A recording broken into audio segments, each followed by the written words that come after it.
Les délibérations du Conseil ont porté sur 24 points, dont 17 mesures générales constituées pour l'essentiel donc de projets de décret, 3 mesures individuelles et 4 communications.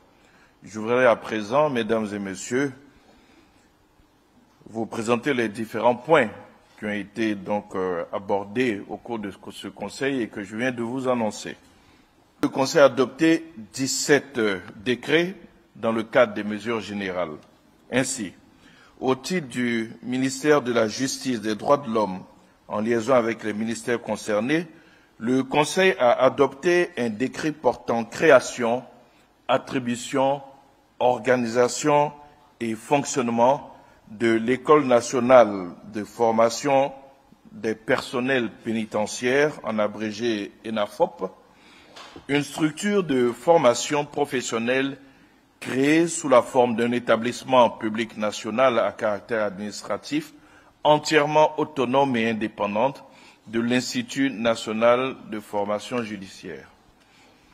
L'ENAFOP sera implanté à Dibokro, dans la capitale du district des Lacs, dans la région du Nzi, avec pour mission le recrutement ainsi que la formation initiale et continue des personnels pénitentiaires. Au titre du ministère des Finances et du Budget, le Conseil a adopté un décret modifiant le décret du 15 décembre 2021 portant attribution, composition et fonctionnement des cellules de passation des marchés publics. Ce décret introduit dans la procédure de recrutement et de nomination des responsables donc des cellules de passation des marchés publics la concurrence par appel à candidature pour le recrutement de ces responsables et la rotation de ceux-ci donc en poste dans ces cellules pour une période de 3 ans dans les différents départements ministériels en vue de marquer davantage l'efficacité du système national des marchés publics. Au titre du ministère des Affaires étrangères, de l'intégration africaine et des Ivoiriens de l'extérieur, en liaison avec les ministères concernés, le Conseil a adopté 3 décrets.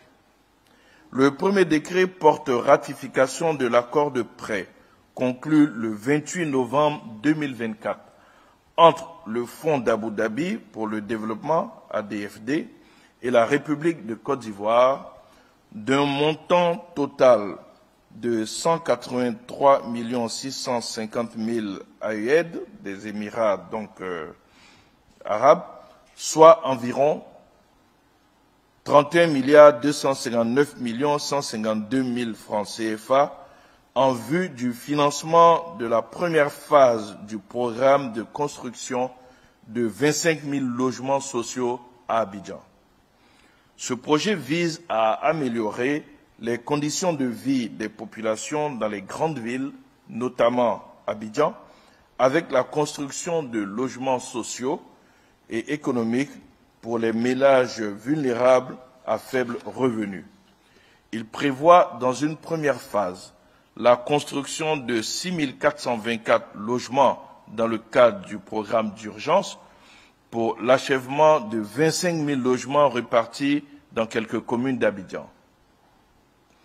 Le deuxième décret adopté par le Conseil est relatif à la ratification du contrat de prêt conclu le 17 décembre 2024 entre la KfW et la République de Côte d'Ivoire d'un montant total de 60 millions d'euros, soit 39 359 420 000, en vue du financement du programme énergie renouvelable et efficacité énergétique, constituant donc la construction de la ligne dénommée dorsale de l'Est.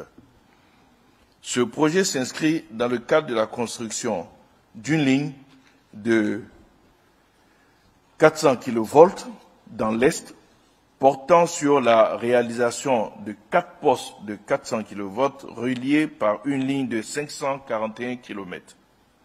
Cette ligne ira du poste d'Anyama au futur poste de Ferkessé-Dogo 2, en passant par le futur poste de Daoukro et le poste existant de Serebo.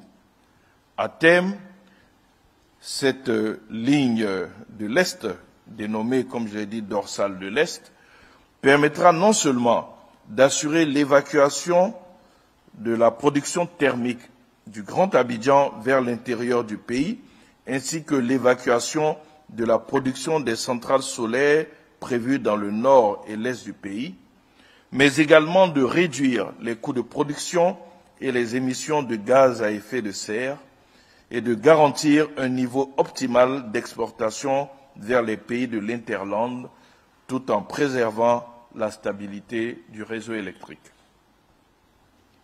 Le troisième décret est, quant à lui, relatif à la ratification du contrat de prêt et d'exécution d'un montant total de 25 millions d'euros, soit 16 398 925 000 francs CFA, conclu le 20 décembre 2024 entre encore la KfW et la République de Côte d'Ivoire en vue du financement de la Société de garantie des crédits à l'appui des PME ivoiriennes. Le financement permettra de soutenir la Société de garantie des crédits aux PME, SGPME, et de la doter d'une puissance financière suffisante pour accorder davantage de garanties de portefeuille aux institutions financières, de sorte à faciliter et à accroître l'octroi des crédits aux PME.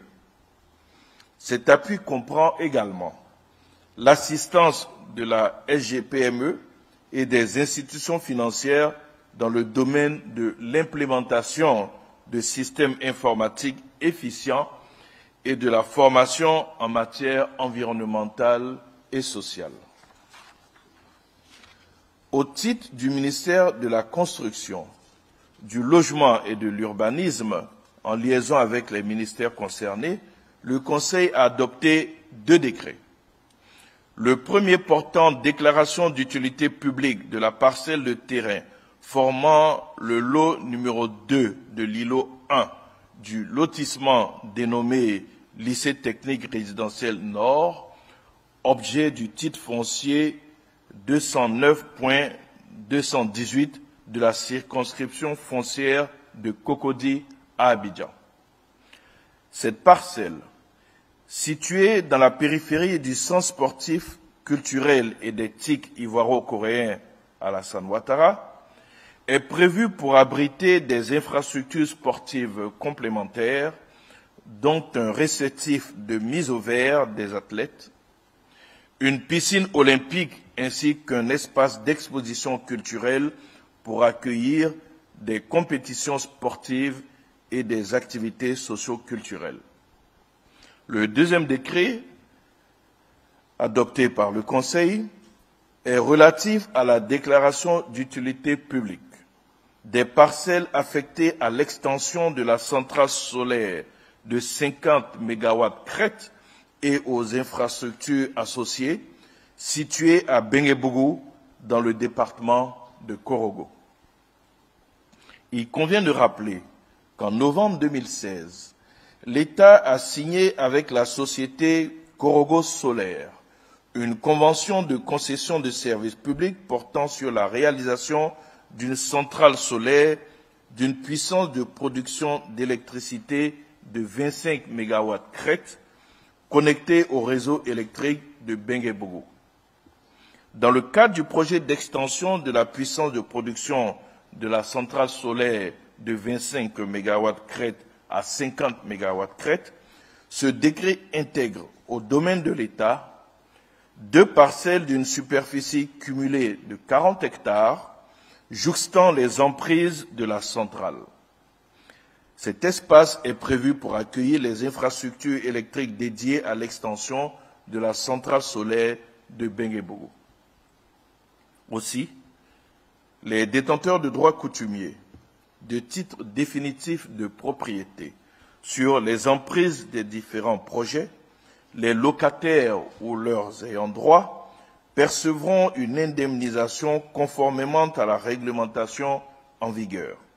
En conséquence, toute transaction, toute construction nouvelle, même précaire, tout type de travaux de nature à modifier l'état du sol portant sur ces sites sont interdits.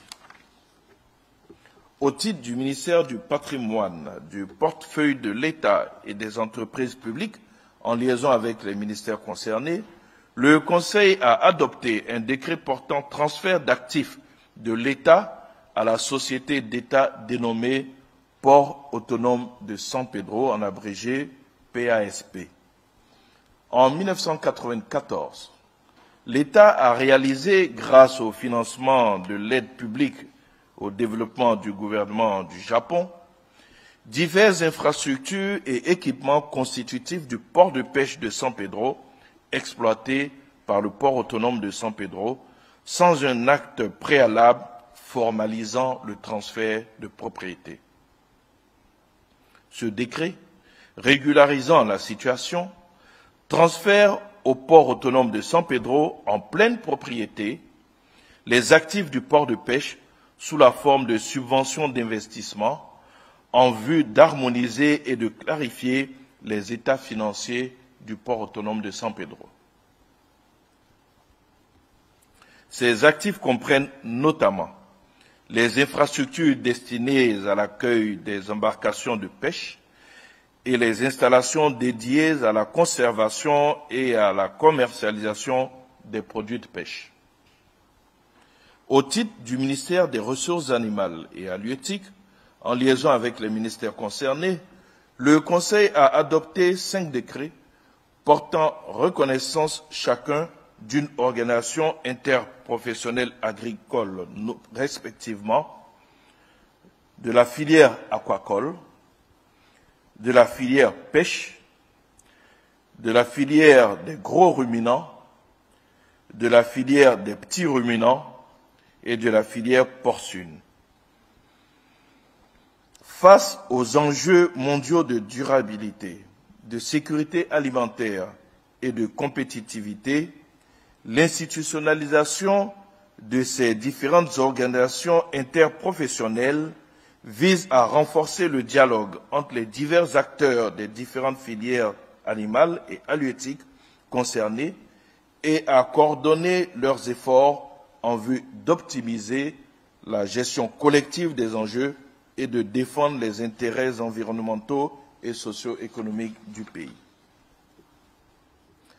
Au titre du ministère de l'Environnement et du Développement durable et de la transition écologique, en liaison avec les ministères concernés, le Conseil a adopté un décret portant création de la réserve naturelle volontaire Eden de l'Agnebi-Tiassa, d'une superficie d'environ 49 hectares située à Rubino, dans le domaine rural du village d'Alani. Cette nouvelle aire protégée abrite des espèces de flore endémiques en Afrique de l'Ouest et des espèces exceptionnelles de faune de nature à stimuler la recherche scientifique et à impulser le développement socio-économique de la localité autour des activités nouvelles telles que l'écotourisme.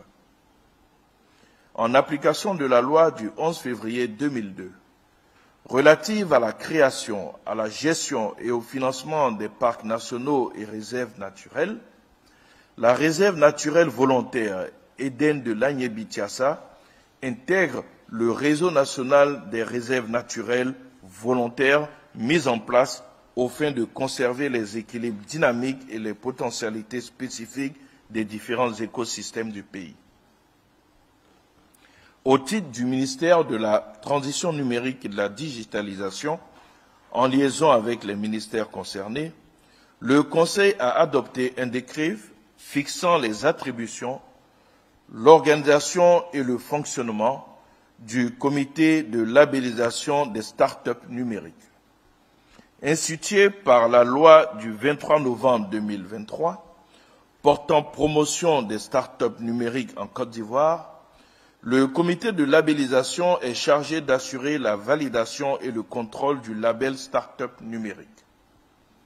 Ce décret précise les attributions du comité et détermine sa composition ainsi que les modalités d'octroi et de retrait éventuels du label Start-up numérique.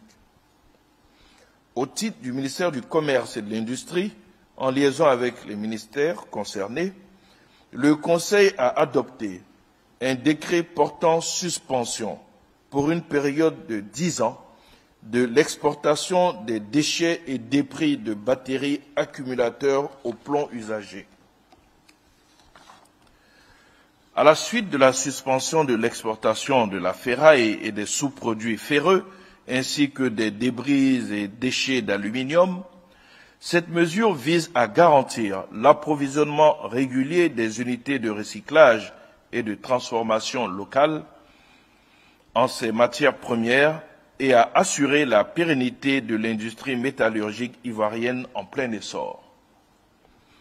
Au titre du ministère de l'Emploi et de la Protection sociale, en liaison avec les ministères concernés, le Conseil a adopté un décret fixant les modalités de recouvrement des cotisations dues au titre du régime général de base de la couverture maladie universelle par les personnes redevables de la taxe communale de l'entrepreneuriat. Ce décret fixe le montant des cotisations et institue un mécanisme de prélèvement à la source pour leur recouvrement en vue de mobiliser davantage de ressources pour assurer une prise en charge effective et continue des populations grâce à la couverture maladie universelle, la CMU. Le montant des cotisations mensuelles dues au titre du régime général de base de la CMU par les personnes assujetties à la taxe communale de l'entrepreneur est fixé à 1 000 francs CFA.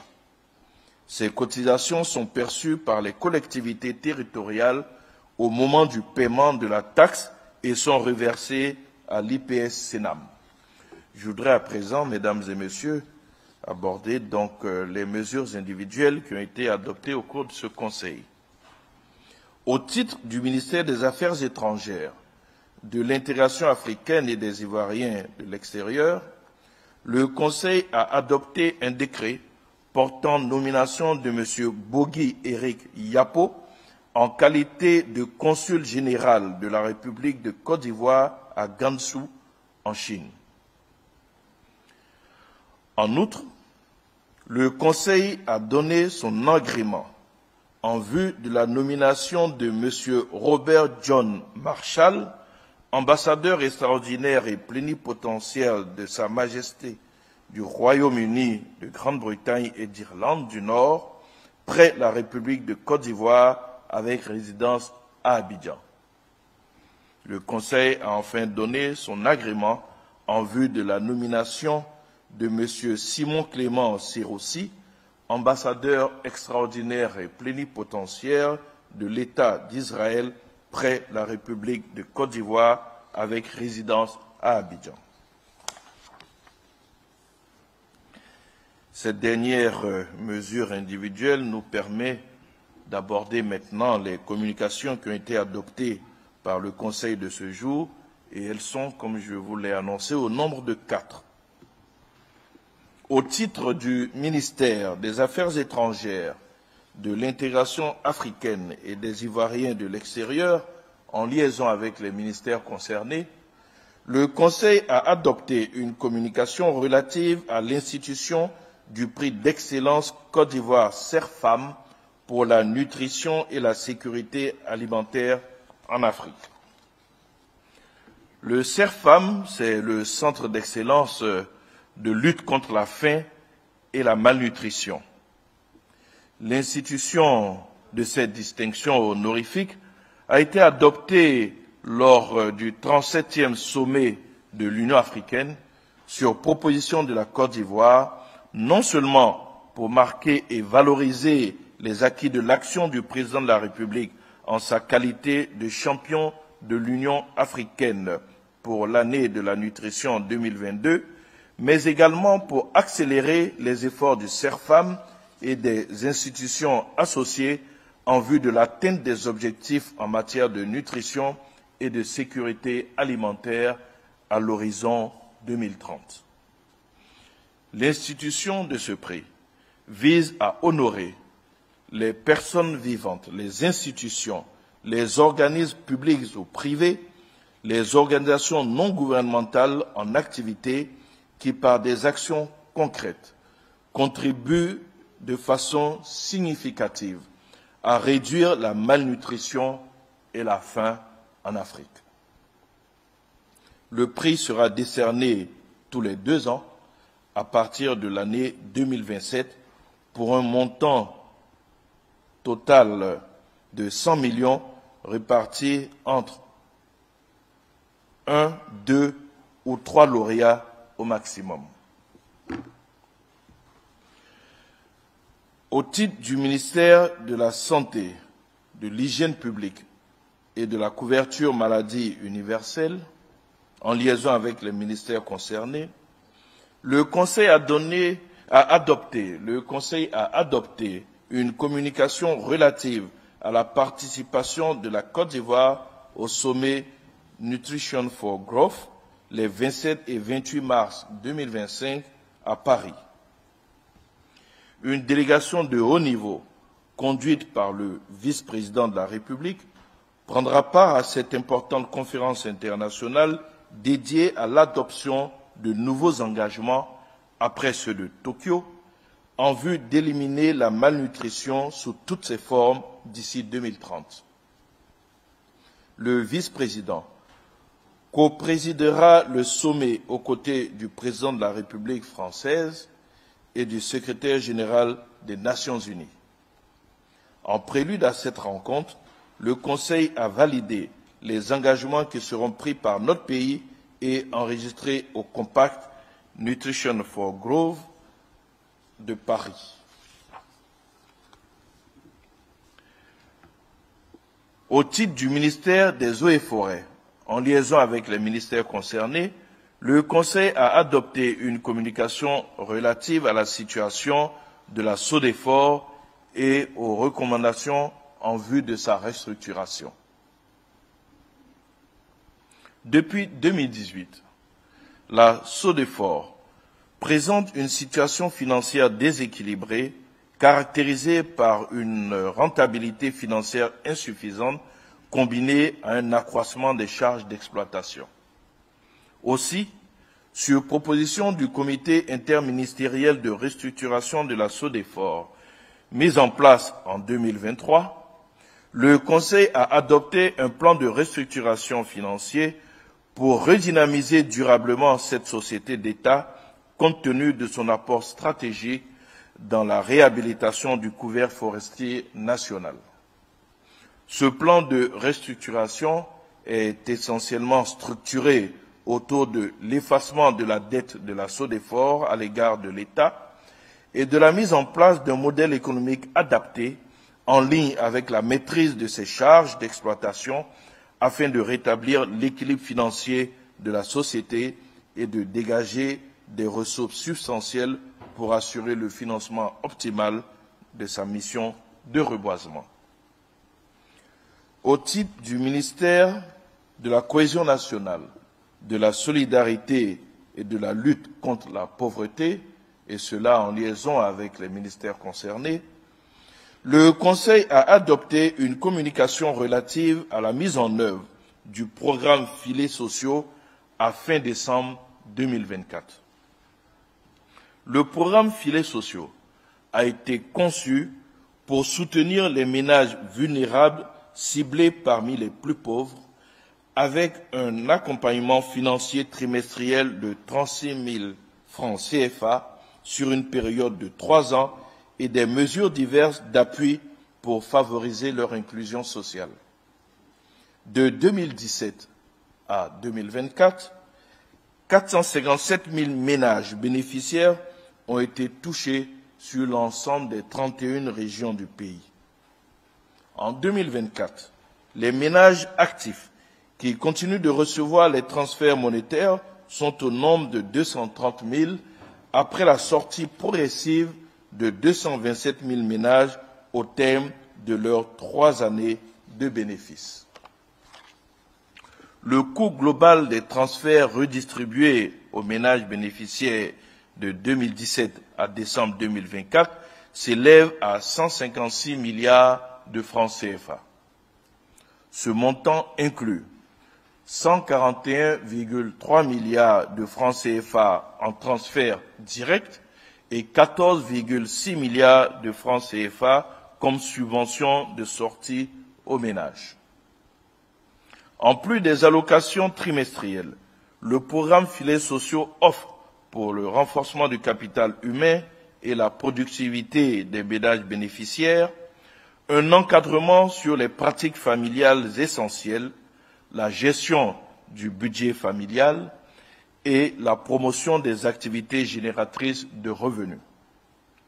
Cet encadrement assuré par les travailleurs sociaux de la fonction publique, appuyé par des agents communautaires, a été particulièrement marqué par l'engouement des populations pour la mise en place des associations de valorisation de l'entraide communautaire avec, en abrégé. Ainsi, 5200 AVEC ont été créés et ont pu mobiliser et redistribuer un montant de 2,7 milliards de francs CFA pour la réalisation d'activités génératrices de revenus suite à 26 499 séances de formation réalisées pour la mise en place des AVEC et pour la création des activités génératrices de revenus entre 2018 et 2024. Aussi, pour l'année 2025, le gouvernement entend poursuivre l'allocation des transferts monétaires et l'encadrement des 230 000 ménages bénéficiaires actifs à ce jour, tout en ciblant 70 000 nouveaux ménages dans le cadre de l'extension de la couverture de 457 000 à plus de 527 000 ménages, conformément aux orientations de son Excellence, Monsieur le Président de la République. Ce dernier point donc marque la fin des points qui ont été abordés par ce Conseil et l'ensemble donc des décrets et communications qui ont été adoptés. Nous n'avons pas eu de point de divers et la date du prochain Conseil a été fixée au 9 avril 2025. Je vous remercie pour votre attention et je me tiens à votre disposition pour les questions éventuelles, aussi bien sur le Conseil dans un premier temps et dans un second temps, s'il y en avait éventuellement des questions d'actualité. Bonjour, Monsieur le ministre. Bonjour. Je suis Venant Sakar, journaliste pour le quotidien L'Inter. Monsieur le ministre, l'on assiste ces dernières semaines à un regain de discours guerriers, de discours extrémistes de la part de la classe politique, c'est-à-dire l'opposition, tout comme du parti au pouvoir. Pensez-vous, à 7 mois des élections présidentielles, que ces discours-là sont de nature à non seulement garantir aux populations des élections apaisées, mais aussi à aplanir l'environnement politique? Merci bien. Je ne veux pas vous reprendre, mais je ne pense pas que nous entendions la même chose ou que nous lisions la même chose, parce que je n'ai pas entendu de discours guerriers venant donc du parti au pouvoir. Ce que j'entends, c'est des discours de menace d'une certaine opposition qui veut mettre en cause l'organisation des prochaines élections. Donc je veux qu'on soit factuel et qu'on dise les choses comme elles sont. Je ne me souviens pas avoir vu un membre du parti au pouvoir menacer qui que ce soit, puisque vous parlez de discours guerriers. Mais par contre, ceux qui menacent, qui posent des conditions à la tenue donc de ces élections, on les connaît, on les entend, on les lit. Donc je voudrais que les choses de ce point de vue soient claires. La Côte d'Ivoire a beaucoup souffert suite à la crise post-électorale que nous avons connue. Mais bien avant cela, la Côte d'Ivoire a beaucoup souffert donc, de la rébellion que nous avons connue en 2002. Avant cela, les Ivoiriens ont souffert dans leur chair, dans leur sang, dans leur esprit, suite à ce que certains acteurs ont eux-mêmes appelé des élections calamiteuses qui se sont soldés par, hélas, la découverte d'un charnier en octobre 2000. Je ne pense pas que les Ivoiriens soient prêts à revivre encore tous ces moments de violence extrême qui se sont soldés par des tueries massives donc de concitoyens. Je pense que certains acteurs devraient épouser l'air du temps et comprendre que les Ivoiriens ne veulent plus souffrir. Les Ivoiriens ne veulent plus être divisés. Les Ivoiriens aspirent à vivre en paix. Les Ivoiriens ont démontré leur volonté de vivre en paix lors de la dernière CAN que nous avons connue, qui a été un moment de rassemblement, un moment de joie, un moment de fête, un moment de cohésion nationale. On devrait pouvoir tous s'inscrire donc dans cette dynamique-là et comprendre que même s'il peut exister quelques nostalgiques de cette période trouble que notre pays a connue, mais que les choses ont beaucoup évolué et qu'aujourd'hui, les Ivoiriens aspirent à la paix. Il faut surtout qu'ils réalisent que beaucoup d'années sont passées et qu'aujourd'hui, quand nous avons une population qui a plus de 75% à moins de 35 ans, ils doivent comprendre que ceux qui aujourd'hui ont 25 ans sont nés en 2000, n'ont pas connu ça et n'ont aucune envie de connaître ces moments de violence-là. Eux, tout ce qu'ils ont vu, c'est un pays véritablement, au moment où ils commencent à acquérir la pleine conscience, qui peut se situer autour de 14-15 ans, mais tout ce qu'ils ont vu, c'est un pays en paix. C'est un pays qui a gagné la Coupe d'Afrique des Nations. C'est un pays qui vit en harmonie. C'est ça le modèle que le président Ouattara leur a offert. C'est un pays qui se développe.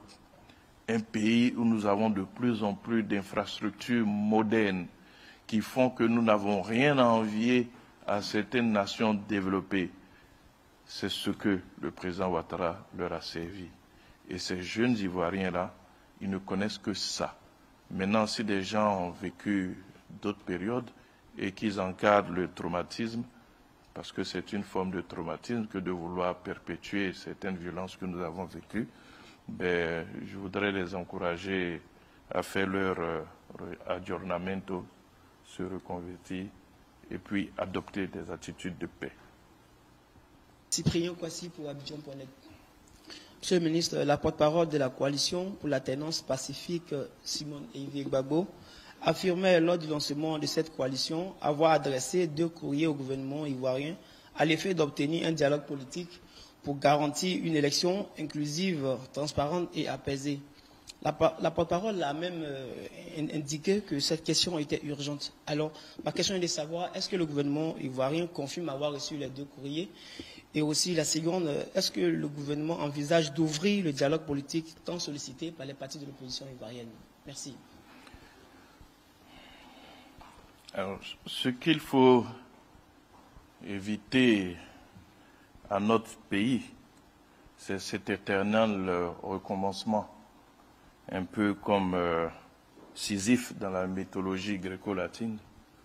Je peux comprendre que certains partis politiques n'existaient pas quand le dialogue politique a eu lieu. Vous me parlez d'une coalition, mais certains partis membres de cette coalition ont participé au dialogue politique. Je pense que ce serait bien que ces partis-là puissent partager les conclusions de ce dialogue politique-là avec ceux qui n'existaient pas au moment où le dernier dialogue politique a eu lieu. Et il me plaît de rappeler, même si je l'ai déjà fait ici, que l'une des principales conclusions de ce dialogue politique, auquel tous les partis qui y ont participé ont adhéré, était de dire qu'aujourd'hui, dans notre pays, toutes nos institutions sont installées et fonctionnent. Et que pour quelques problèmes que ce soit, qui relèvent du fonctionnement normal d'une institution, eh bien, que les requêtes soient adressées à ces institutions. Je pense que quand on se met en association, c'est pour partager les expériences, il ne faut pas que ceux qui ont participé à ce dialogue politique, qui ont une pleine connaissance donc, des conclusions de cette dernière session qui a eu lieu, la gardent pour eux-mêmes, qu'ils la partagent avec les autres partis membres de cette coalition-là. Évidemment, c'est de bonne guerre. Nous comprenons que des partis cherchent à se mettre ensemble, mais comme je l'ai dit, quand on se met ensemble, c'est pour partager l'expérience, c'est pour partager les bonnes pratiques. Maintenant, je peux comprendre que certains se sentent un peu à la traîne, parce que dans cette coalition, si vous regardez bien, il y a peut-être un seul parti qui a à la fois des députés, des maires et des présidents de conseil. Si je veux poursuivre la réflexion, il y en a un deuxième qui a peut-être des députés, mais tout le reste est quasiment inexistant sur la scène, je dirais, sociopolitique. Jules Eugène pour ATCI.info. Monsieur le ministre Pangui, c'est la nouvelle marque de véhicule ivoirienne qui a été trouvée par un Ivoirien.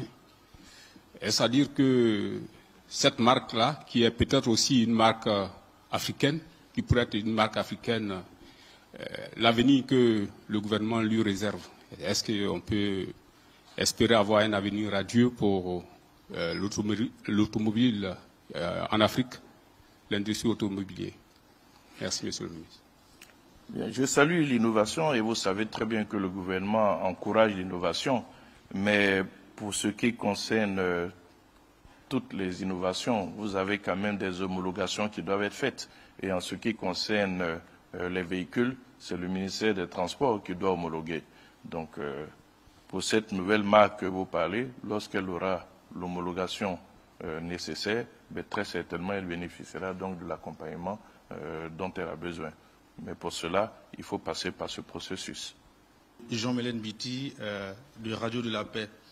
Alors, Monsieur le ministre, on sait que l'ordonnance sur l'organisation de la société civile est passée en commission, a été votée à la majorité, mais les organisations des organisations religieuses ont appelé récemment les députés à ne pas voter cette ordonnance-là parce que cela serait une intrusion de l'exécutif ou bien du pouvoir dans les affaires religieuses, alors que cela serait quelque chose qui n'arrangerait pas la liberté religieuse en Côte d'Ivoire. Alors, qu'en dites-vous?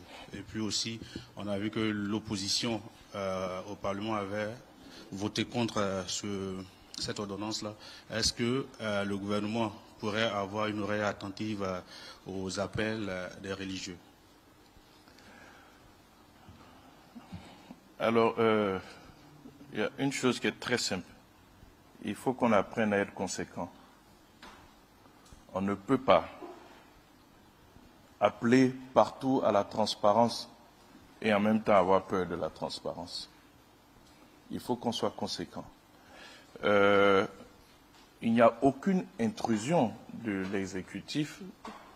L'exécutif a le droit, et c'est un peu cela aussi un de ses droits régaliens, de vérifier le fonctionnement de toutes les associations, de toutes les structures qui fonctionnent dans notre pays. En ce qui concerne les ONG, il y a nécessité, à un moment où le monde entier lutte contre le blanchiment des capitaux et le financement donc du terrorisme, de regarder ce qu'il en est de la gestion de ces ONG. C'est juste de l'ordre qui est mis. Et si elles n'ont rien à se reprocher, il n'y a pas de raison qu'elles n'acceptent pas d'ouvrir leur compte et que l'on voit quelles sont les sources de financement dont elles bénéficient. C'est juste de la transparence qui est mise et une meilleure organisation de ce domaine-là qui, il faut le dire, et vous le savez très certainement, autant que moi, puisque vous êtes des témoins vivants donc, de notre pays, avait besoin d'être ordonné, avait besoin d'être organisé. Nous sommes un État laïque. La laïcité dans notre pays est vécue comme la liberté de chacun d'exercer la religion de son choix, mais surtout comme une position équidistante du pouvoir vis-à-vis de toutes les religions. Et c'est cela le plus important. Et cette loi ne vise pas particulièrement un type d'ONG, c'est toutes les ONG. Maintenant, pour les députés, ils ont leur raison. Je me souviens juste que ce sont eux qui, chaque fois, sont prêts à crier à la transparence.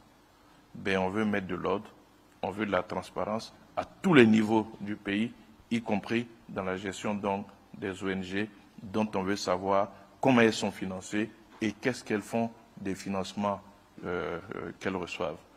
Ça peut vous paraître anecdotique, mais vous vous souvenez que il y a quelque temps, une personnalité, je peux permettre de l'appeler comme ça, puisque c'est comme ça qu'elle se présente, avait été poursuivie pour abus de biens sociaux en France, parce qu'elle avait monté une association dont les ressources avaient plutôt servi à financer elle-même ses propres activités. C'est de l'abus de biens sociaux. Donc, je ne vais pas citer ici donc des gens, mais vous qui êtes des observateurs avertis donc de la chose publique, vous savez très bien de quoi je parle. Donc vous ne pouvez pas créer une association avec un but donné et puis utiliser les ressources de cette association pour financer vous-même votre niveau de vie, payer votre loyer, payer vos déplacements, votre nourriture, etc. C'est tout ça là qui doit être ordonné. Je peux comprendre que ça provoque quelques inquiétudes pour ceux qui abusent justement des ressources des associations, des ONG qu'ils dirigent et dont les fonds sont détournés à des usages personnels, mais où on veut la transparence, où on ne la veut pas. Quand on crie à la transparence, il faut aller jusqu'au bout de sa logique.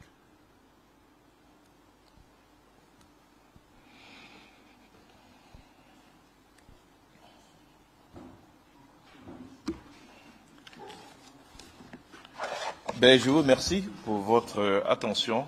Je vous souhaite un bel après-midi.